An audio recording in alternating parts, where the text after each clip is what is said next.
अंतरात्मा धन्यवाद दे रहा है, शाबाश दे रहा है कि खटकाव कर रहा है। और इतनी चालाकी से चुराया कि किसी को पता न चले, फिर भी सब तक पता पहुंचाने वाले को पता चल जाता है। इसलिए कर्म में उजागर होने की भी ताकत है। अरब का सम्राट बीमार पड़ गया था और ऐसी बीमारी की वैद्य हकीम लुकमान सब थक गए थे। आखिर एक उपाय मिला कि अगर पित्ताशय वाला ऐसे ऐसे लक्षण वाला कोई बालक युवक मिले तो हो सकता है कि एक दो की बलि देने से राजा ठीक हो जाए, उनका पित्ताशय इनमें करे, ये करे, वो करे। आदमी लगाए गए, बड़ी मुश्किल से एक बालक मिल गया। एकदम बच्चा नहीं था, बालक, किशोर अवस्था होगी जो भी होगी। उसका माँ बाप गरीब था, उसको पैसे दे के राजी कर दिया और तुम्हारा लड़का सम्राट की जिंदगी बचाने की सेवा में लगेगा और वैद्य जो भी करेंगे, कुल मिला के अपना बेटा अल्लाह को अर्पण कर दो। बेटे को ले आए। अब हकीम लुकमानों ने सोचा कि कहीं हम पर नालत ना बरसे, तो जो धर्म के निर्णायक थे, काजी साहब, मुल्ला मौलवी साहब, और जो धर्म के अगवा थे, उन सब की मीटिंग भर के बताया कि राजा साहब की जान बचाने के लिए अगर इस लड़के की या एक दो व्यक्ति की पित्ताशय निकालने से या हत्या करने से राजा की जान बच जाती है, तो हमारा कुरान शरीफ अथवा हमारा धर्म क्या इजाजत देता और क्या करना चाहिए। तो बड़े बड़े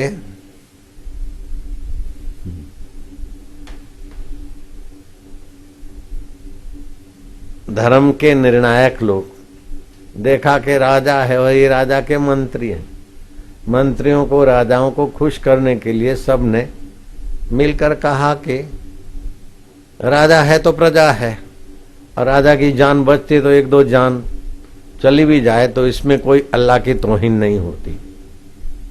अर्थात धर्म के द्वारा, धर्म के तरफ से धार्मिक आगेवान जो नेता छाप होते हैं, सच्चा संत तो विलक्षण होता है, उन्होंने अनुमति दे दी। लड़का लाया गया। अरब का सम्राट से हकीम लुकमान जो मुखिया थे, आज्ञा मांगी, जल्लाद को बुलाया गया और राजा ने जल्लाद को आज्ञा दे दी। जल्लाद ने चमचमाती कातिल तलवार निकाली। जल्लाद उसे कहते हैं जैसे बकरे की हत्या करने वाले कसाई को बकरे के प्रति कोई सहानुभूति नहीं होती, वो इतना क्रूर हो जाता है उनका चित्त कि उनके लिए अपना धंधा है, मेरा ये कर्म है, किसी की जान लेना उनके लिए कोई महत्वपूर्ण नहीं होता। उनका इतना अंतःकरण मलिन हो जाता है। ऐसे क्रूर जल्लाद, बस जैसे आप चिप्स काटते हैं आलू की, ऐसे ही जो मस्तक काट दे, वैसे जल्लाद ने जो तलवार उठाई। अब तलवार दूसरी मिनट में नहीं, 10-5 सेकंड में सिरोच्छेद कर देगी। वो तलवार निकली और लड़का हंस पड़ा। ऐसी हंसी कि माहौल सारा आश्चर्य के समुद्र में गोते खाने लगा। उस हंसी को देखकर राजा ने जल्लाद को झटके से इशारा करा, मत मारना। लड़के की हंसी गजब की थी। धर्म के निर्णायकों, उलेमाओं को, काजियों को, मुल्लाओं को, मौलवियों को, मानो उसकी आंखें और हंसी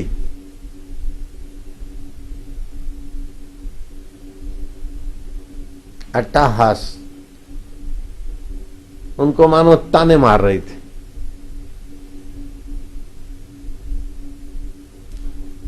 हंसी शांत हुई। राजा ने कहा, बालक, मौत चमचमा रही थी तलवार।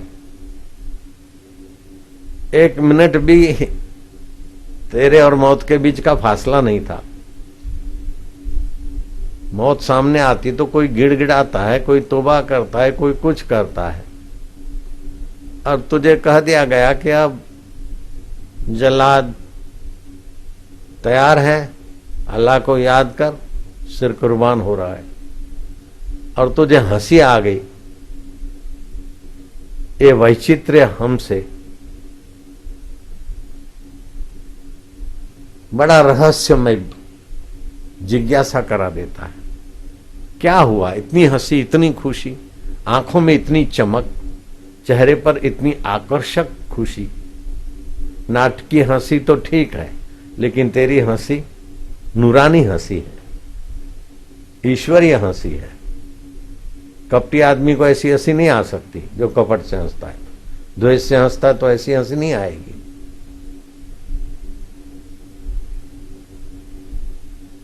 इश्क इलाही, इश्क मिजाजी, इश्क नूरानी वालों की हंसी और तेरी हंसी एक जैसी लग रही है। बालक, कह दो, ये ऐसी हंसी तुझे कहां से आई, कैसे नसीब हुई? बोले, जब माता पिता ने पैसे लेकर मेरी जान बेच दी और ये मुल्ला, मौलवी, काजी, उलेमा, सब के सब धर्म के ठेकेदारों ने भी धर्म की जगह पर अधर्म की फतवा दे डाली। होता तो है कि राजा प्रजा का पालक होता है, राजा प्रजा का पोषक होता है। इन्होंने कहा कि राजा के लिए 1-2 जान जाए तो क्या बात, तोड़ मरोड़ के धर्म को अधर्म के रूप में पेश किया। हकीम लुकमानों ने भी अधर्म करने की बात कह दी, माँ बाप ने भी बेच दिया, और आप की इजाजत मिलने वाली थी तो मन में सोचा कि अब तो मेरा कोई नहीं है। जब बाहर का सहारा कोई नहीं है, ऐसा अब मैं अपने तरफ से बोलता हूं, बाहर का मेरा सहारा मेरी रक्षा नहीं कर सकता, तो आदमी सच्चे हृदय से ईश्वर की शरण चला जाता है। जैसे द्रौपदी, भीष्म है, युधिष्ठिर है, पांडव है, लेकिन कोई मुझे बचा नहीं सकता। दुशासन साड़ियां खींचने की तैयारी कर रहा है और हाथ में साड़ी का पल्ला पकड़ भी लिया, खींचातानी शुरू हो गई। तो द्रौपदी ने देखा कि अब मुझ निसहाय की सहायता कौन कर सकता है। द्वारकाधीश, द्वारकाधीश, द्वारकाधीश, एकदम पूरी की पूरी शरणागत हो गई। पानी जब 80, 90, 95 डिग्री तक होता है तो नहीं उखलता, 100 डिग्री पकड़ता तो उसे उखलने से कोई रोक नहीं सकता।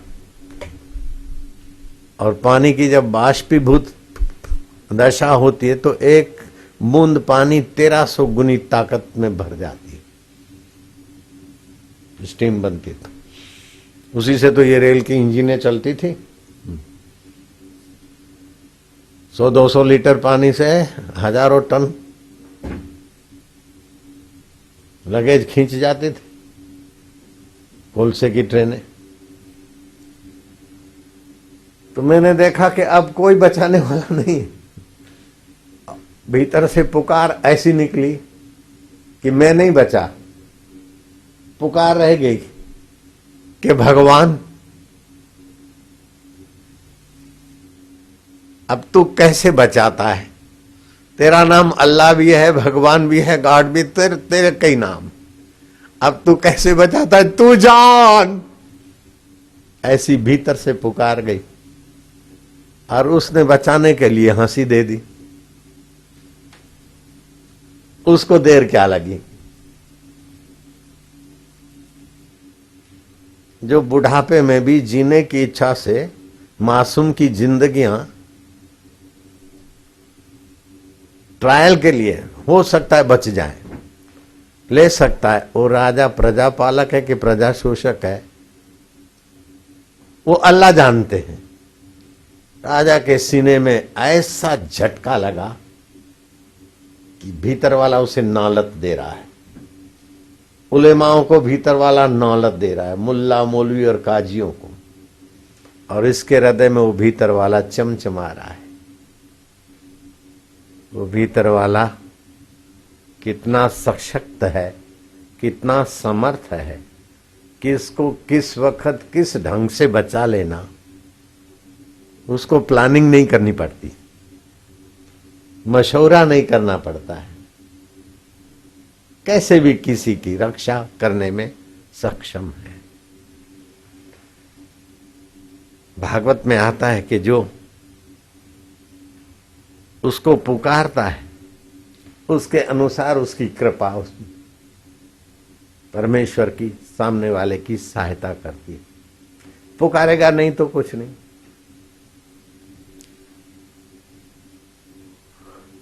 विवेकानंद ने व्रत लिया था, अयाचक व्रत।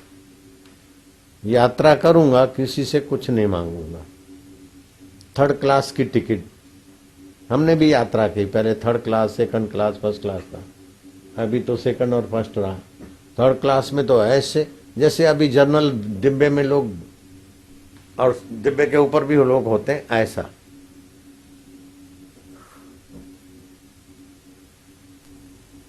बड़ी घुटन होती है, तो वो जिन्होंने मुसाफरी की वो जानते हैं। 3rd क्लास की टिकट, एक कंबल, एक जोड़ी काशाय वस्त्र और कुछ भी नहीं। तो पास में एक धनाढ्य व्यक्ति उनकी इस दशा पर उनके साथ टोंटबाजी मखौलबाजी संकेत से कर रहा था। 12-13 घंटे की यात्रा के बाद जंक्शन पर गाड़ी बदलनी थी, 2-3 घंटे के बाद की गाड़ी पकड़नी थी। तो जहां छाया था उन्होंने अपना कंबल बिछाया, तो कूलियों ने कहा है भिखारी है, भट भट भट भट, भगा दिया। कूलियों ने अपने बीच अपने नजदीक बैठने नहीं दिया विवेकानंद जी को। फिर एक थंभा और कोई छोटी मोटी छाया थी,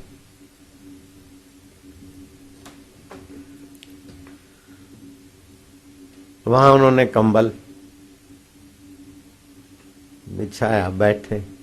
तो वो जो चिढ़ाने वाला था, मखौलबाज तमाशबीन, वो भी उनके नजीक बैठा और उसने अपने टिफिन के पकवान खोले और जो गर्मा गर्म पकोड़े और जलेबी और जो कुछ लाया था मनचाहा व्यंजन, वो विवेकानंद को दिखा दिखा के चिढ़ाने के भाव से खा रहा था। सुनाई पड़ता है?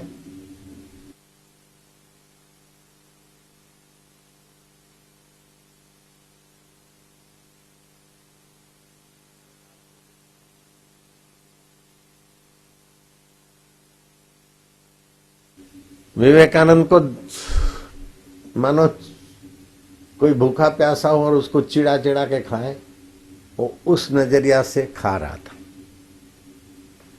और विवेकानंद अपने गुरु को याद करके भाव विभोर होकर आंसू बरसा रहे थे कि गुरुदेव ने कैसी यात्रा की साधना दे दी कि जो आए सम रहना।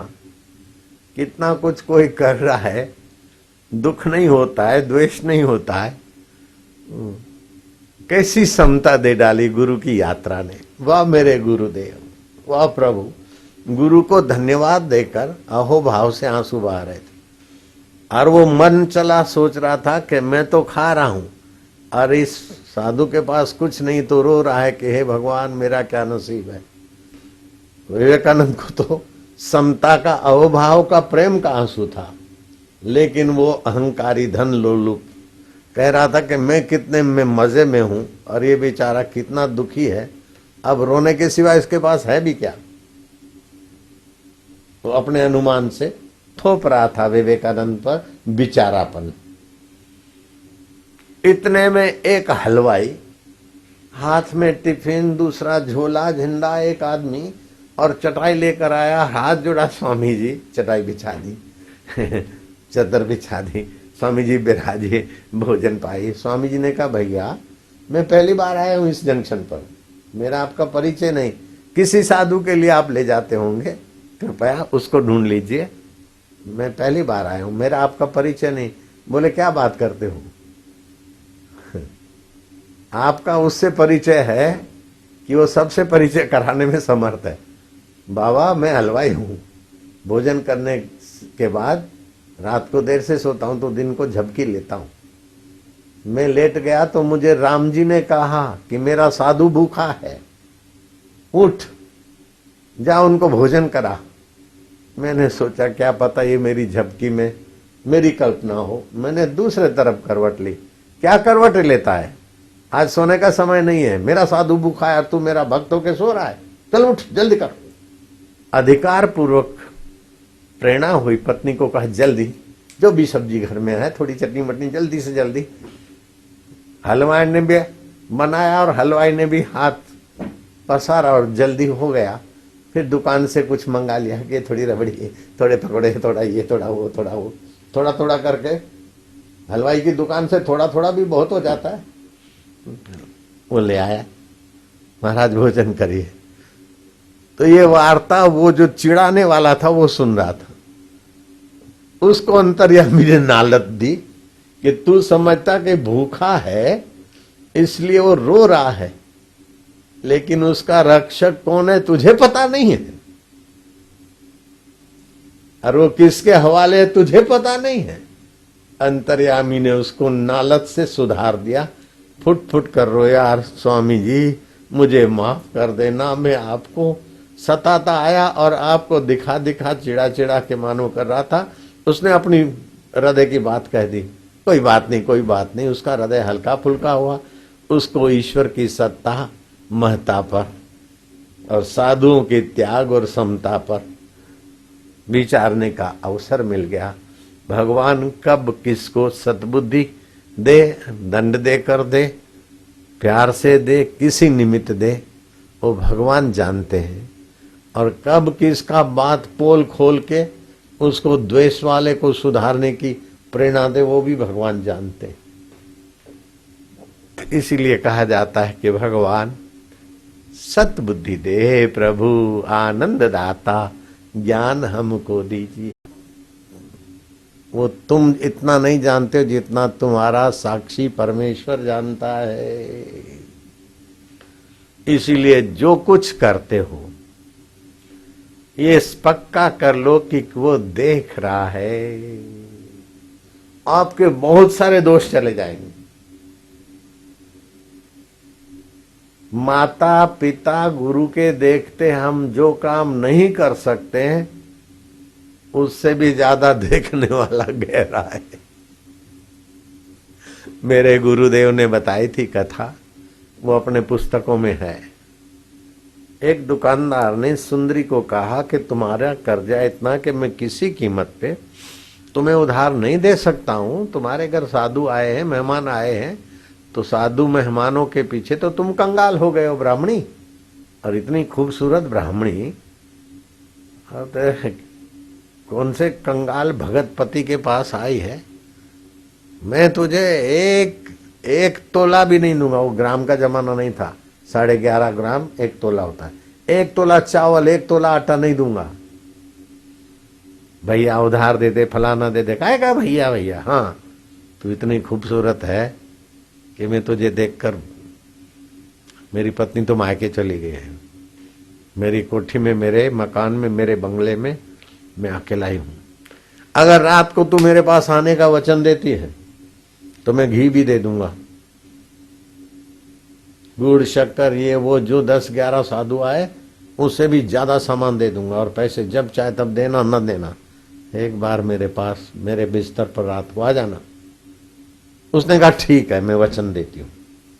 सामान लेकर साधुओं को भोजन कराया। जब संध्या हुई तो पति को कहा, सारी बात बता करके मैं वायदा करके आई हूं, आपसे आशीर्वाद लेती हूं कि मेरे धर्म की रक्षा हो। बोले जिस प्रभु के नाते साधुओं की सेवा के लिए तू वायदा करके आई, वो प्रभु क्या तेरे से दूर है पगली? मैं क्या रक्षा करने आऊंगा? वो है ना, पति पत्नी धर्मात्मा था, वो है ना। बोले हाँ हाँ, वही तो बचाएंगे। और आप में भी तो वही है, पति में, गुरु में, माता पिता में वही तो होता है। इसलिए पति की, माता पिता की, गुरु की निगरानी में रहना मतलब भगवान की निगरानी में रहना। और पति भी धर्मात्मा होते हैं, ऐसा नहीं कि वो टाल वाले जो भी हो। अच्छा तो जा, पति के अंदर मेरा प्रभु है, आशीर्वाद दो ना। वो समझते थे कि पति के द्वारा आशीर्वाद में किससे मांग रही हूं। हाँ हाँ, बोले भगवान तेरे रक्षा करे प्रभु। वो गई और दुकान वाला तो पानी पानी हो गया, चटाक से दुकान बंद की तो तैयारी थी उसकी, बंद किया और मेरे पीछे पीछे आ तू। और वो घर में अंदर आ गई। उसने क्या किया, दरवाजा तो बंद कर दिया, खिड़कियां पर्दे वर्दे खींच दिए, कोई खिड़की बंद भी कर दी। वो खड़ी खड़ी देख रही है, कह रहे कि आप मैं निसहाय हूं, मैं निसहाय हूं, मेरा यहां कोई नहीं है, लेकिन तू यहां मेरी रक्षा करने में समर्थ है ना। किसको कह रही है?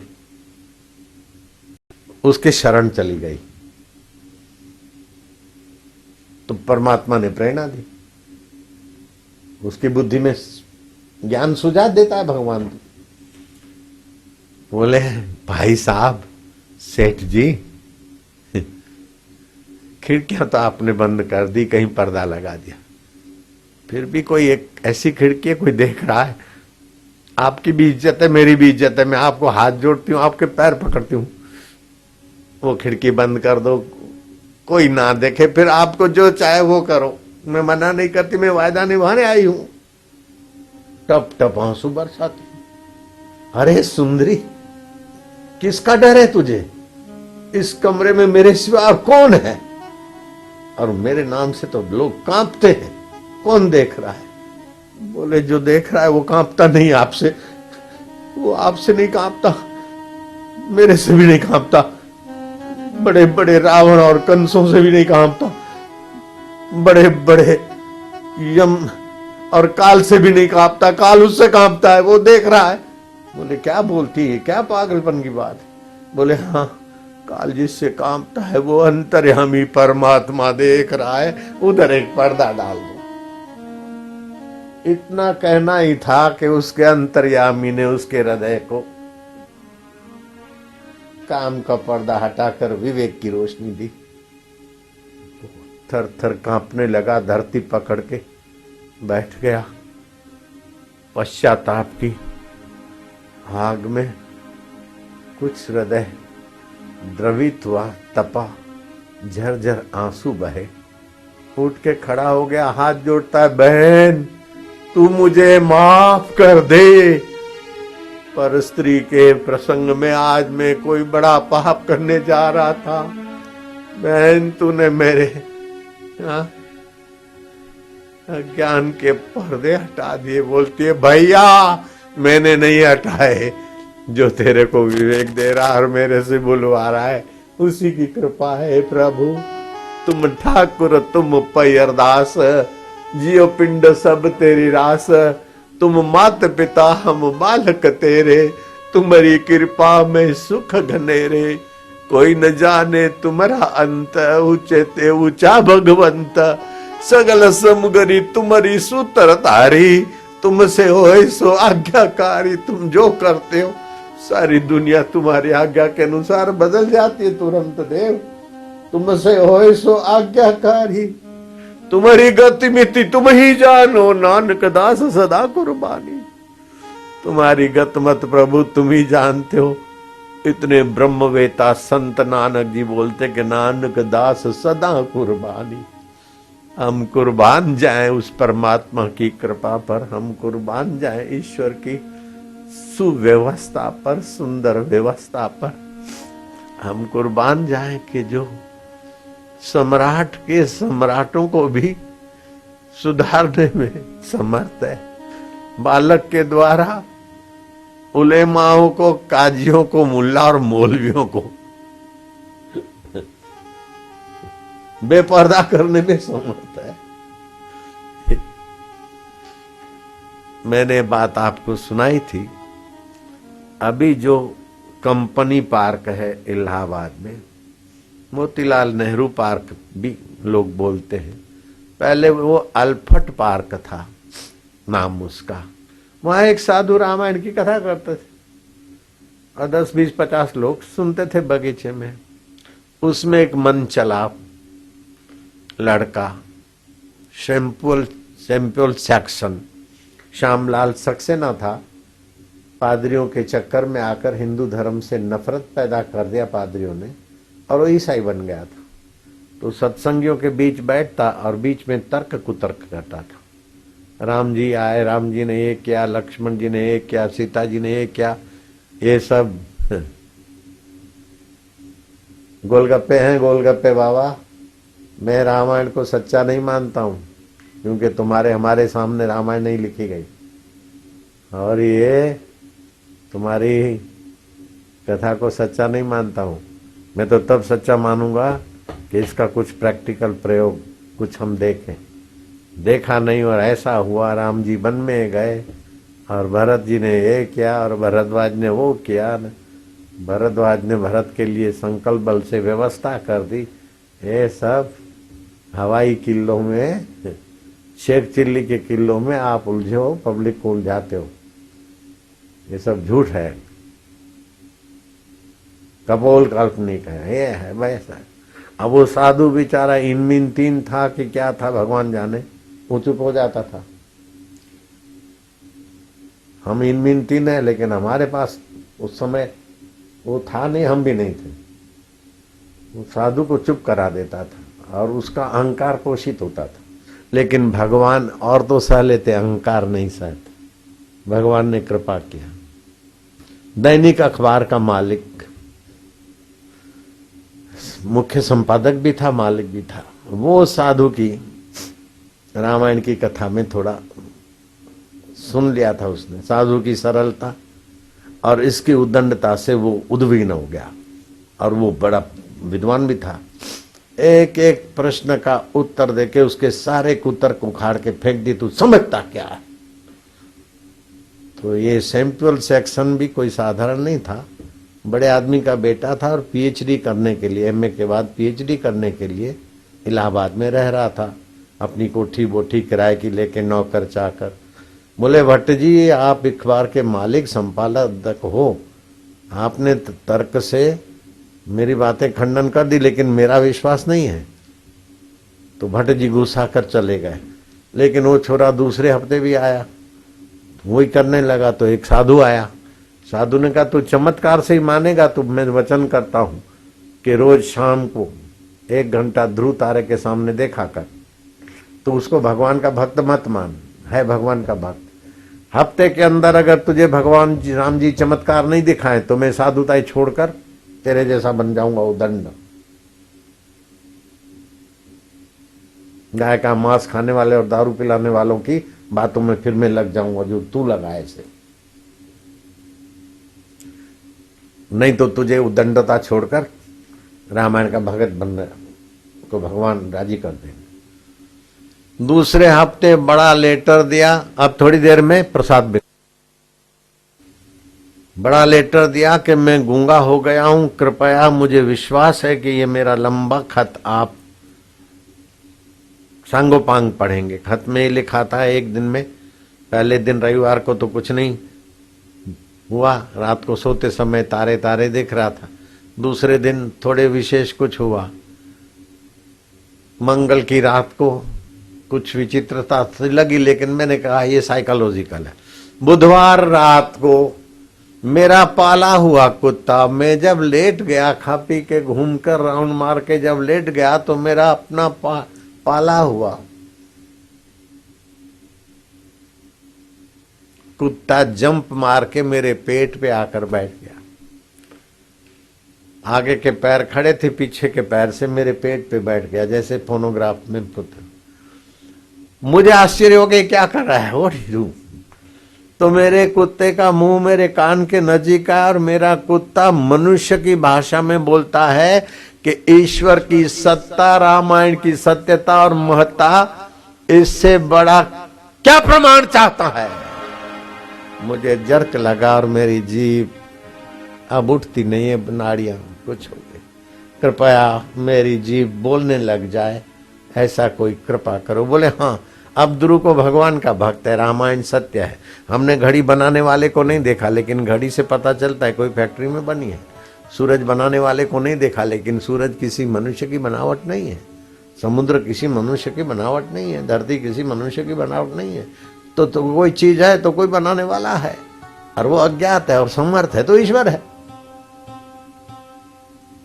नियामक है, कर्म का प्रेरक है, कर्म का दृष्टा है, फल का दाता है। बात सारी समझ में आ गई और ठुकरा दिया ईसायत की कपोल कल्पित बातों को। हरि शरणम, हरि शरणम। मैं सैंपल सेक्शन को अभी नाम को थूक देता हूं, मैं श्यामलाल सक्सेना हूं। ठीक हो गया। तो कुत्ते के मुंह से मनुष्य की भाषा बुलवा दे, ये किसी कारीगर की कारीगरी है कि परम कारीगर की कारीगरी है। ये तीसरी पड़े हुए बापू को देश विदेश में 167 देशों में लोग आंखें बिछाए पलके बिछाए बैठे, ऐसी व्यवस्था कौन कर सकता है? कोई पीएम कर सकता है? कोई सीएम कर सकता है क्या? पीएम पूरी पार्टी के साथ, सीएम पूरी पार्टी के साथ लग जाए तभी भी इतनी भीड़ नहीं जुटा पाएंगे जितनी परम पूज्य बापू जी के सत्संग में मैं भीड़ देख रहा हूं। राजनाथ जी ने कहा ये व्यवस्था कौन कर रहा है? पूनम व्रत की राखड़ी बंधन का कार्यक्रम 8:38 से शुरू होता है, 7:15 सुबह तक, लेकिन कल सुबह तक भी चलेगा। पूनम आज से शुरू हो गई, कल तक चलेगी। अब पूर्णमासी वाले मानसिक रक्षाबंधन, दिल्ली वालों ने रक्षा बांध दी। आप भी मन ही मन रक्षा सूत्र मन ही मन पकड़ो और बांध दो। गुरु पूर्णिमा के बाद नारियली पूर्णिमा आती है। नारियली पूर्णिमा के महत्वपूर्ण सत्संग मैंने बहुत पहले किए हुए, फिर भी मौका मिलेगा तो करूंगा। अभी आपको भी जल्दी होगी, आप भी इंतजार करते करते थके होंगे, लेकिन मैं सुबह 3 बजे का जगा था, तो अभी थोड़ा सा चलो। ब्राह्मण आपके सबके तरफ से यहाँ सामूहिक रक्षाबंधन, मानसिक रक्षाबंधन कार्यक्रम जल्दी करना है। हाँ, ओम स्वस्ति न इंद्र वृजस्रवा स्वस्ति न पूषा विश्ववेदाः येन बद्धो बलि राजा दानवेन्द्रो महाबल तेन त्वं प्रतिबध्नामि रक्षेमाचलमाचल। ओम कंडत्तरोहन्ति परुखस्परि एवानो दुर्वे प्रधनुशास्त्रेण शतेन च। ओम भद्रं कर्णेभिः शृणुयाम देवाः भद्रं पश्येमाक्षभिर्यजत्राः स्थिरैरङ्गैस्तुष्टुवाग्गुंसस्तनोभिर्व्यशेमहि देवहितं जदायुः। ओम रक्ष रक्ष गुरुदेव रक्ष त्रैलोक्य रक्षक भक्तानामभयंकर्ता त्राता भव भवार्णवात्। त्वं ब्रह्मा त्वं विष्णुस्त्वं रुद्रस्त्वं इन्द्रस्त्वं अग्निस्त्वं ब्रह्मा त्वं विष्णु तव रुद्र तव वायु तव अग्नि तव सर्वेश्वर। हे भगवान, गुरु के रूप में, भाई के रूप में, सर्वेश्वर प्रभु आप ही की हम अब आप ही जानो। भगवान की कृपा को हम वंदन करते हैं, भगवान को प्रणाम करते हैं, और भगवान ही ज्योतियों की ज्योति है। ज्योतिषाम अपि तज्ज्योति, ज्योत से ज्योत जगाओ, ज्योत से ज्योत सद्गुरु ज्योत से ज्योत जगा। मेरा रेलगाड़ी ले आओ। मेरा मिटाओ। सद्गुरु ज्योत से ज्योत जगा। हे योगेश्वर हे परमेश्वर हे ज्ञानेश्वर हे सर्वेश्वर निज कृपा बरसाओ। सद्गुरु ज्योत से ज्योत जगाओ। अंतरति मेरा मिटाओ। सद्गुरु ज्योत से ज्योत जगाओ। हम बालक तेरे द्वार पे आए। हम बालक तेरे द्वार पे आए। मंगल दरस दिखाओ। सद्गुरु ज्योत से ज्योत जगाओ। मेरा अंतर तिमिर मिटाओ। सद्गुरु जगाओ। शीश झुकाए करें तेरी आरती। शीश झुकाए करें तेरी आरती। प्रेम सुधा बरसाओ। सद्गुरु ज्योत से ज्योत जगाओ। मेरा अंतर तिमिर मिटाओ। सद्गुरु ज्योत से ज्योत जगाओ। साची ज्योत जगे जो हृदय में। साची ज्योत जगे जो हृदय में। सोहम नाद जगाओ। सद्गुरु ज्योत से ज्योत जगाओ। मेरा अंतर तिमिर मिटाओ। सद्गुरु ज्योत से ज्योत जगाओ। अंतर में युग युग से सोई। अंतर में युग युग से सोई। चित्त शक्ति को जगाओ। सद्गुरु ज्योत से ज्योत जगाओ। मेरा अंतर तिमिर मिटाओ। सद्गुरु ज्योत से ज्योत जगाओ। जीवन में आत्मा विनाशी। जीवन में सद्गुरु अविनाशी। चरणन शरण लगाओ। सद्गुरु ज्योत से ज्योत जगाओ। मेरा अंतर तिमिर मिटाओ। सद्गुरु ज्योत से ज्योत जगाओ। स्वामी मोहे न विसारियो। चाहे लाख लोग मिल जाए। हम सम तुमको बहुत हैं। हम सम हमको नाही। दीन दयाल को विनती। सुनहु गरीबनवा। जो हम पूत कपूत हैं। तो हे पिता तेरी लाज। हरि हरि ओ।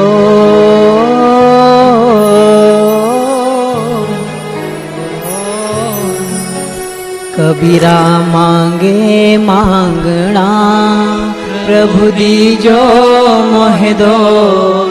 संत समागम हरि कथा। मोह घर निस दिन हो। साधक मांगे मांगना। प्रभु दीजो मोहे दो।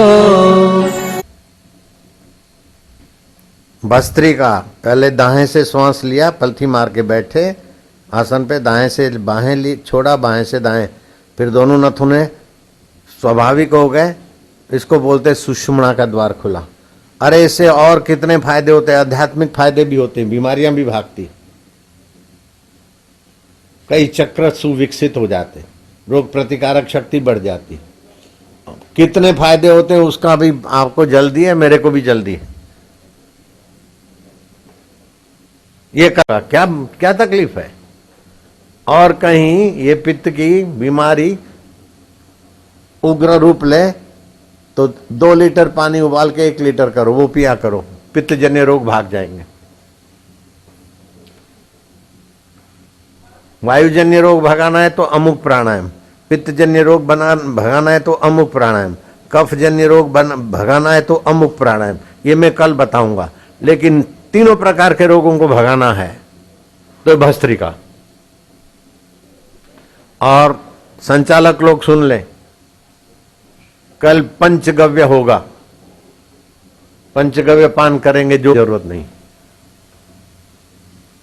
अरे गुरल रैजन आ गया, ये डॉन था, देखो अभी चल रहा है बेचारा, कालूपुर मार्केट का, दिन दाड़े मार्केट बंद करवा देता था। और मेरे को भी ऐसी आंख दिखाई आज से 35 साल पहले, चाय पी ले महाराज, मैं क्या नहीं पीता हूं। अरे बोले तुम्हारे लिए बोर्नविटा डाला है, चाय पी के फिर सत्संग कर, अच्छा करेगा। मैं क्या नहीं, तो यूं देखा, मैं क्या बैठ जाओ। अब इसको ऐसी डांट चढ़ाने वाला कोई नहीं, तो ऐसी आंख दिखाई मेरे को, फिर ऐसी आंख झुकी कि 35 साल से इधर सेवा में आता था। अब बूढ़ा हो गया, 90 से आगे चला गया, फिर भी गुरल आ गया है। जैसे गुरल किए हैं, पहुंची हो गुरल है, साईं प्यो गाला है, देखिए दाढ़ी वाला गुरल है। वाह मेरे बाबा, वो दिन याद करो, गिलास में बोर्नविटा डाल के आंख दिखाई थी और फिर कैसे बिठा दिया। वाह मेरे बाबा खुश हो रहे हैं। गुरल को डांटा था, दिन दहाड़े कालूपुर मार्केट बंद, क्यों कि गुरल रेजन की आज्ञा है। सोडा की बोतल है, धाड़ धाड़ 10-20 फोड़ी, मार्केट बंद, और क्या है। ऐसा कर्फ्यू बोले। अब देखो, तुम मेरी हिम्मत, तुम मेरी ताकत, तुमसे डरती क्या मिला दो साईं उन्हें पक्ष में। मोटा मोटा समझ ले, गुनगुना पानी चालू कर देना और प्राणायाम ऐसे करना है, देखो जोर से छोड़ना है 20 बार बस। फिर 19-21 हो जाए तो डरना नहीं, ये सब पेट ठीक हो जाएगा। गुनगुना पानी, कब्जियत दूर हो जाएगी। और ये भस्त्रिका करने से 3 केंद्र विकसित हो जाएंगे। एक एक केंद्र से हजारों नाड़ियां जुड़ी होती है। बढ़िया बताया कि नहीं बताया? चुप बैठे हो, शर्म नहीं आती? वाह साईं वाह, वाह साईं वाह, वाह गुरु वाह, वाह गुरु वाह। हंसते खेलते समझा देते सबके हित की बातें, खेलते समझा देते सबके हित की बातें। सत्संग सुन के इस जोगी का सबके गम मिट जाते। सत्संग सुन के इस जोगी का सबके गम मिट जाते। जोगी रे क्या जादू है तुम्हारे प्यार में। जादू यही है, नगद बोल देते हैं,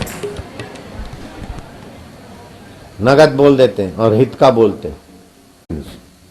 मंजनू किथे है? ब्रह्मा जी होकर सृष्टि करता है ज्ञानी, विष्णु होकर पालन करता है, रुद्र होकर संहार करता है, ज्ञानी अमिट होता है, साक्षात्कारी अमिट आत्मा।